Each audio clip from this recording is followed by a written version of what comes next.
বেলডাঙ্গাতে যা চলছে তাতে হিন্দুরা সনাতনীরা সংখ্যায় কম হলে কি হতে পারে তার প্রকৃষ্ট উদাহরণ আপনারা ওখান থেকে দেখতে পাচ্ছেন। বেগুনবাড়িতে হিজুলি কাপাসডাঙ্গা এলাকায় রাস্তার উপরে বোম্বিং হয়েছে। বেগুনবাড়িতে রবি দত্তের বাড়িতে ভাঙচুর লুট করা হয়েছে, তার নাতির বিয়ের অনুষ্ঠান ভণ্ডুল করা হয়েছে। ওখানে কামাখ্যা মায়ের মন্দির, সেখানে অগ্নিসংযোগ হয়েছে। হালদার পাড়াতে বেছে বেছে সনাতনীদের বাড়িতে ঘোষপাড়া ভাঙচুর লুটপাট, ঘোষপাড়ায় ধর্মীয় স্থান ভাঙচুর হয়েছে। হরেকনগর ভাদুড়ি পাড়াতে ব্যাপক ইট বৃষ্টি হয়েছে, প্রচুর আহত হয়েছেন। নলপুকুরে গন্ডগোল হয়েছে। বেনাদহে বাড়ি ভাঙচুর হয়েছে ব্যাপকভাবে সনাতনীদের। নিমাই রুজু, সুরজিৎ স্বর্ণকার, নীতিশ শীল, নিমাই ঘোষ, নন্দদুলাল ঘোষ, স্বাধীন ঘোষ, দুলাল চন্দ্র পাল, লতিকা ঘোষ, মোহিত দে, এদের সমস্ত জিনিসপত্র ভাঙা হয়েছে, আহত করা হয়েছে, সিসিটিভি ক্যামেরা পর্যন্ত ভাঙা হয়েছে।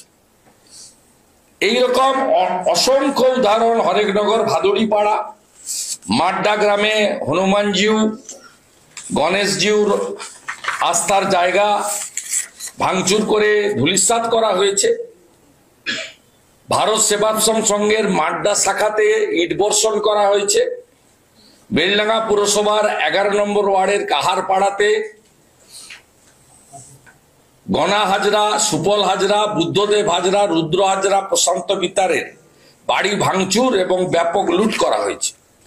বেলডাঙ্গা পৌরসভার 13 নম্বর ওয়ার্ডে সুবীর হাজরা, জয়ন্ত কর্মকার, সুপ্রিয় হালদার, দীনবন্ধু হালদার, কার্তিক হালদারের বাড়ি ভাঙচুর হয়েছে। ছোট গাড়ি, মারুতি গাড়ি ভাঙচুর হয়েছে এবং মারুতি এবং মোটর সাইকেলগুলো পোড়ানো হয়েছে। বেলডাঙ্গা পুরসভায় রাম সীতা দেবীর ওখানে আস্থার জায়গা ছিল, ধর্মীয় স্থান, সেখানে ভাঙচুর চালানো হয়েছে। আমাদের হাউস এফেক্টেড হয়েছে বেলডাঙ্গা থানা এলাকাতে 80টার মতো। ধর্মীয় স্থান, সনাতনীদের ধর্মীয় স্থান মানে স্থায়ী স্থান এবং অস্থায়ী মণ্ডপ 30টা ভাঙা হয়েছে, নয় পোড়ানো হয়েছে। সনাতনীরা ইনজোর্ড হয়েছেন 50 জনের বেশি এবং কম বেশি 500 জন এফেক্টেড হয়েছেন, তাদের ক্ষয়ক্ষতি ওখানে হয়েছে। এর বাইরেও 200 দোকান, বড় বড় দোকানকে কমপ্লিটলি বন্ধ রাখা হয়েছে। আমরা পশ্চিমবঙ্গের প্রধান বিরোধী দল হিসেবে গত রবিবার আমি রাজ্যের বাইরে ছিলাম। গতকাল সোমবার দিন আমরা মাননীয় ডিজিপি রাজীব কুমারকে মেল করে বিরোধী দলনেতা অথবা যে কোনো একজন বিজেপির এমএলএ কে 163 ধারা মেনে এলাকায় ক্ষতিগ্রস্ত মানুষের পাশে দাঁড়ানো, আহতদেরকে উদ্ধার করে চিকিৎসার ব্যবস্থা করা, ভারতীয় ন্যায় সংহিতা অনুযায়ী তাদের আইনি সাহায্য দান করার জন্য, যেহেতু ইন্টারনেট বন্ধ, মেল করে থানায় অভিযোগ করা যাচ্ছে না, ফিজিক্যালি কেউ থানায় আসতে পারছে না, আমরা এই চিঠি পাঠিয়েছিলাম কালকে। গতকাল 18ই নভেম্বর লিডার অব অপোজিশনের অফিস থেকে আমার পিএ পাঠিয়েছিলেন, LOP or any one opposition MLA belonging to BJP allow করা হোক 163 মেনে।